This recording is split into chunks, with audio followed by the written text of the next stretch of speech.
Good morning, Bruce Phares here with Windermere Real Estate. It is the 17th of August, and it is Monday. Let's go ahead and take a look at the numbers for this week. And I track everything coming on market from 145th in the north end down to Othello and water to water. That's residential, and I track it on a daily basis so I can have an idea of which way the market is heading at any given moment. And all of our clients and a number of appraisers and agents use this as well. So with that, newly active, I'm going to take a look at the 7-day columns in each one of these. That's newly active. I've got my 6-day off markets. Those are properties that go into pending status within 6 days. Everybody hears about these all the time in the Seattle market. We've got our regular pendings, those that went into pending status either from pending inspection or they went there from a 6-day off market situation. And then we finally got our pending inspections. Those are the ones that actually have the ability to have a contingency for inspection in their transaction. The colors on this here, the yellows mean year high. That's the highest number for the year. Red means hot. White means white hot. So we've got basically red to white hot to yellow. That's your highest sets of numbers. And green basically indicates that we've got a lower number. And it's very common. We have some weekly ebb and flow of newly actives coming off on and off market. So we'll have a surge and then we'll have a drop. So I don't really care so much about the 1 days, but I do care about the 7 days. And if we take a look right here, here we go. We crested 300 here about a week and a half ago in terms of newly actives. And we're going to compare that against last year in a few minutes here. 338 was the year high at this point. So it's nice to see more inventory, and the buyers that I'm working with are happy to see a little bit more coming into the marketplace in relationship to where we were before holidays. We can see here they were down in the 200 range here. When was that? That was in June. So now we've got 100 more basically in the marketplace on a weekly basis coming on. But don't be fooled by that. We're going to see the ratio of off markets, and we'll see that that's just being gobbled up just as fast as they're coming on market. Pending inspections, that has typically been in the 50 range prior to the last holiday. You can see 40 and 50 right up there for a weekly. And we all of a sudden, here we are still in the 50s, and then boom, we punched up. And you can just see this moving upwards as you bring on new inventory that got all gobbled up by pending inspections. And the ratio then would indicate of that we're having a little bit less 6-day off market activity because of our higher sets of pending inspection, but you'll see differently in a few minutes. Pendings, basically our totals pool of pendings has been pushed upwards as a result of this inventory and the gobbling taking place over here, if I can use that phrase. 6-day off markets, here's the big kahuna, and our numbers have been white hot above 100 in terms of how many are going off market. So if I just look at that right out of the chute, 108 versus 264, there's your ratio. We'll actually see the real number over here on the right-hand side. So as a result of that, we end up with the pool of 6-day off markets punching into the yearly highs there for a few days of this last week. Totals of the pendings and pending inspections, of course, then are also doing the same thing. Weeklies and totals are pushing into some high numbers. The pendings and pending inspections in relationship to actives in terms of the total pool, it's above 100%, as you can see here. The pendings and pending inspections in terms of a weekly basis is in the 80 percentile at this point. You can see it just fluctuating up and down quite strong or quite large. There you go. 6-day off market, our big kahuna. Let's talk about what happens there. Of the pendings and pending inspections on a weekly basis, how many of those are doing that within 6 days? And you can see it's basically right around 50% here, pushing up and down. So of all the properties that go into pending status in any status, they're doing that within 6 days. And then finally, this is the important thing. I got some slacks coming on there. This is the important thing here. 6-day to newly active. There we go. I'm stumbling on a weekly basis, and it is right in the 40 percentile, right? I mean, there's some fluctuation up and down, but you can see that basically 40% roughly is doing off market within 6 days. So 40% of these new actives are coming out of the marketplace. There was a while back where it was basically around the 30%, but right now we're at the 40%. Here we go, Northwest Multiple Listing, Market Watch. They do the same thing. They have a little bit of a different approach to it, and they've been showing a steady above 100% new pending to new active relationship and ratio. So that's it for those. Now let's take a look at last year at the same time. Newly actives on a weekly basis. Let's just call this in the fluctuating in the above 100 mark. I'm going to just make a number, 120 average for that grouping right there, 120, 130. So our newly actives for this year, and look at that, we're in the high 200s into the 300s at this point. So we're doubling what we were last year at the same time. Pending inspections, I won't pay attention to right now. Actually, why not? Look at that. Pending inspections were actually higher. So a higher percentage of properties that went into pending status were doing so in pending inspection contingency status rather than doing it in the 6-day off market. Our 6-day off markets here were in the 40s. I think it's safe to say that. Let's just call that. And let's go back and look at it here. Our 6-day off markets in the high, the 90s, and then punching through into the 100s. So 90 to 110, that's double what we were seeing last year. Our ratios, however, check this out. Over here on this one, I really care about 6-day off market in relation to newly active. We're right around 35% if I just kind of throw all those together in a real rough deal. So there's a third of the market right there versus just over a third in our 40 percentile here.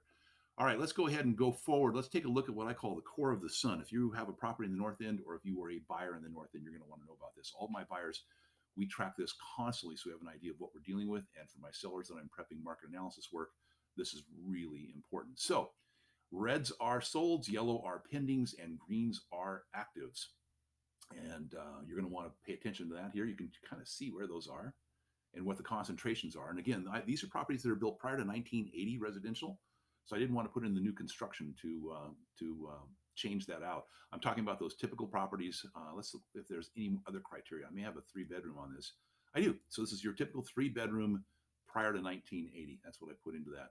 Let's go take a look at the numbers on that. So first of all, the relationship or the ratios here. Ding, ding, ding, ding, ding. Let's go up the top. You've got currently 17 active on market, 821,000 is the average price, and your average of 17 days on market. If we look at 83, 48, 7, and 27 and 52 on the cumulative days on market column, you can pretty much get an idea the majority of these properties are really pretty fresh on market. That's about 6 days, 8 days or less on market, with a handful, 1, 2, 3, 4, 5 of those 17 that are over 10 days on market. Now, what's our relationship between actives and pendings? So those properties that are currently in pending status, there's 25 of those. Their average market time is 12 days on market. These guys are averaging at 821,000. These guys are averaging at 842,000 in terms of their price. Square footage, 1724 versus 1824. Now, let's roll down. Last 180 days. This goes fairly far back at this point. We have a 889, let's call it $890,000 sale price, close price, with an 855. I like to round a little bit, as you can see. 855 goes up to 890, $45,000 differential, 104.75 sale price, list price ratio, and 1,935 square feet.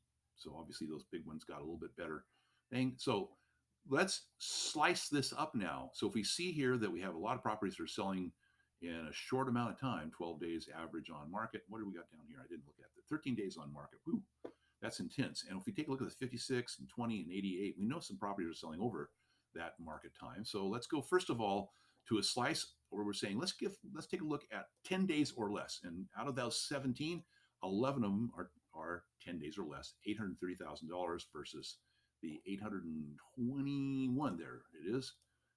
Next up, pendings, 17 compared to, what do we have, 25? There we go.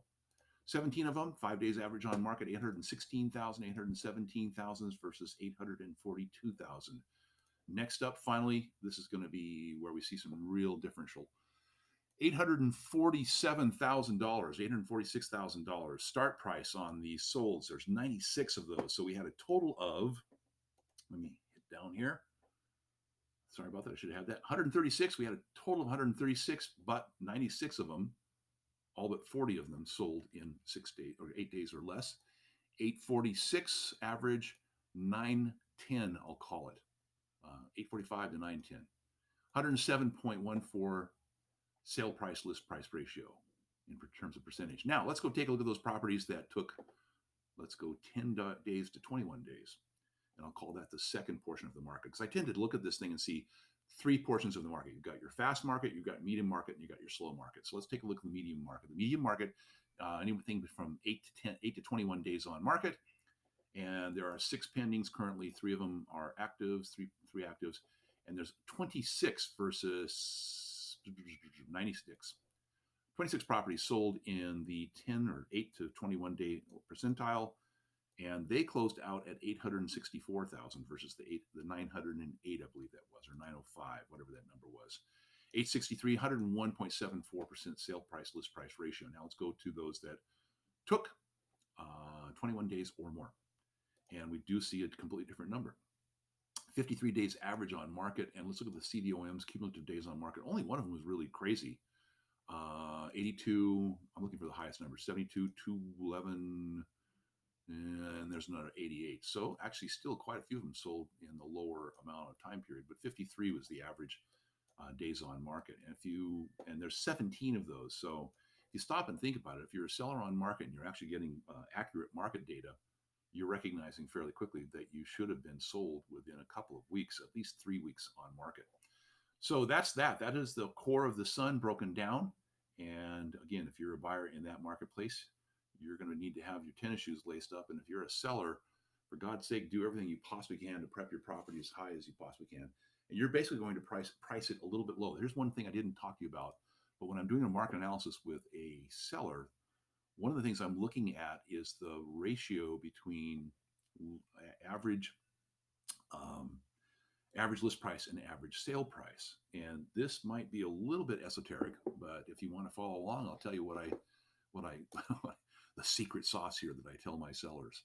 And that is, of those 96 properties that have sold in the last 180 days, and we would break this down to a 90 and 60 day market as well and take a look at it. But what I know already right out of the chute is that there's a $40,000, $45,000 ratio or range that buyers are steadily willing to compensate in terms of making offers over list price, right? And let's go take a look at the anomalies in this and see where those at. So if we know that our average is 107%, what are the anomalies? What are the ones that are significantly lower than that? And what are the ones that are significantly higher than that? So let's go ahead and take a look up here. That's significantly lower at 100. 100. There's a significant lower 96. Woo, that's way low. And how many days on market? 7 days on market. That's kind of unusual. That might have been a fixer of some sort. So here's an anomaly in the other direction. 115%, 112%, 112, hundreds, 97, 107, right at par, 116, 120, 108. There's a bunch right around the 107 mark right there. So with that, let's see, I'm just looking for any more. Here's one at 125%. This went from 725 to 907. There are 2 properties that I was involved with in the last 3 weeks where there was one where it went $600,000 over list price. 890 to 930. So it's fairly conservative, but I think if I talk to my seller and I'm seeing a sale price list price ratio doing this thing, and I've got a standard property in the middle of what I'll call the core of the sun, and it is pretty much akin to most of those other properties, and it's got the similar square footage that we're talking about. It's in 1,800 to 2,000 square feet, and we're looking at the probable price per square foot being similar in this 476 range. Then I'm going to suggest to them that we go ahead and lower that price from what our market analysis says by at least $30,000. Because again, we know that we have a $40,000 range that's really consistent.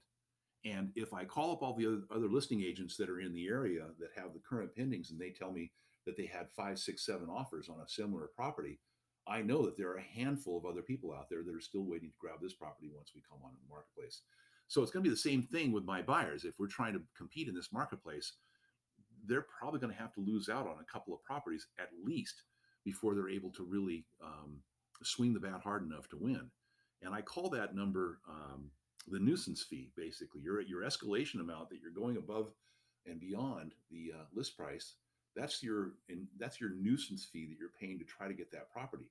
And if that doesn't work for you, then we need to go look at a different location, because this core of the sun continues to be so incredibly hot that the pressure on it is just draining the inventory out at a faster pace than it's able to come in.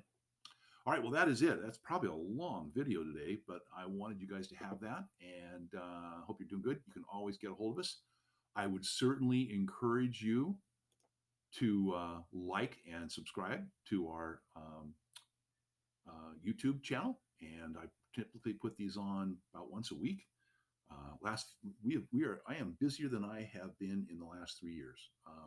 We thought I'll editorialize here about COVID and what's going on with that. If you're curious, in Seattle, when when it was pretty clear that Inslee was going to go ahead and do the shutdown, whatever that term was that he used, we all thought the real estate market was going to come to a screeching halt, and it did for about 5 or 6 days. And then Inslee turned around fairly quickly and said, "Oh, wait, I'm sorry. Real estate's essential. You guys get back to work." And all the clients out there went, "Well, we better get back on the ball here." So things kept going. And let's take a look at what happened here. Where's my stats? So let's go back to that moment in time, right? About there. Nope. It's before that. And I believe that's it right there. 326. That was the day right here. Purple, by the way, on my graph, this goes way back in time now.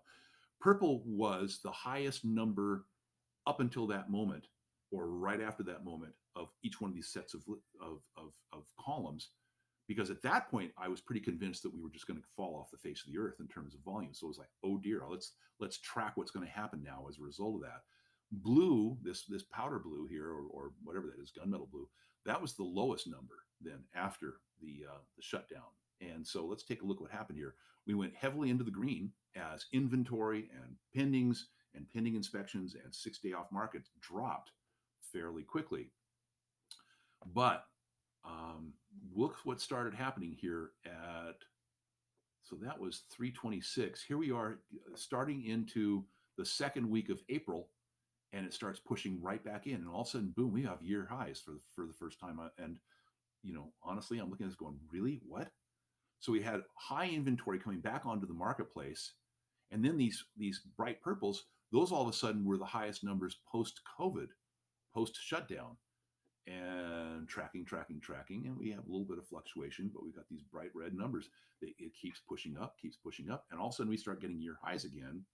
We get into Memorial Day, and pretty soon we're going to lose these purples because the year highs are going to take over from those. So if you see a purple here, that means that it's still not up to what the year high was prior to post-COVID, but the yellows mean it's a year high.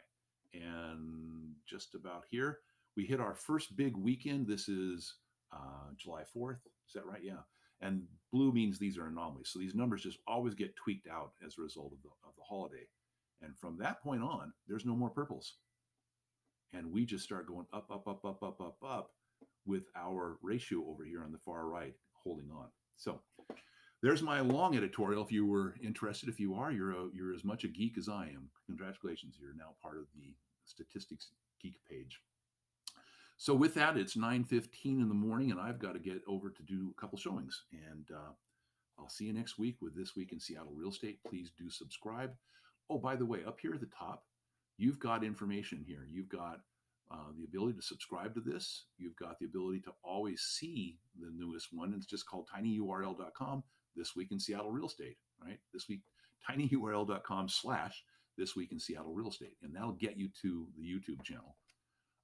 You can use the Home Spotter app. That's a cool thing that allows you to point your phone at anything and take a look at MLS data on a property out there, whether it's pending or sold or active. Here's the URL for this page. A lot of people actually just watch this page on a daily basis, and that's tinyurl.com, Seattle Real Estate Daily Stats. And then up here, I've got a bunch of cool things. I've got some graphs that show you what the current active on markets. Let's take a look at one of those if you're interested. And I won't take you through all of them. And this is cool. You can put your mouse on it and take a look at stuff that's in the green is North Ballard to View Ridge. That was the Court of the Sun we were just looking at a minute ago. The orange is the central Capitol Hill, Montlake, Madison Park, Madrona, Leschi, etc. And the purple is I-90 south to Othello. So I'm tracking those 4 different sets. I'm sorry, and the black is Seattle all over, the 145th down to Othello. I track these so that I can see the ratios of the different neighborhoods. Clearly, there are other neighborhoods, but I can only get 4 on these at the MLS stats page. So with that, we are going to call it quits. Let's go back, see if there's anything else that I didn't cover. And that is right there. So you've got graphs for active on markets. You've got graphs for days on market. You've got median sales price. You've got sale price to original list price. median sold prices, months supply. This is a great one, the Alan Pope inventory. He does this brilliant graphing that I love looking at all the time when I'm doing market analysis work. Okay, that's the Bruce report. A much, much longer one than I would have expected doing. With that, a sip of coffee. And I am out of here. Got to head over and do some showings. Talk to you guys later. Be well. Stay safe.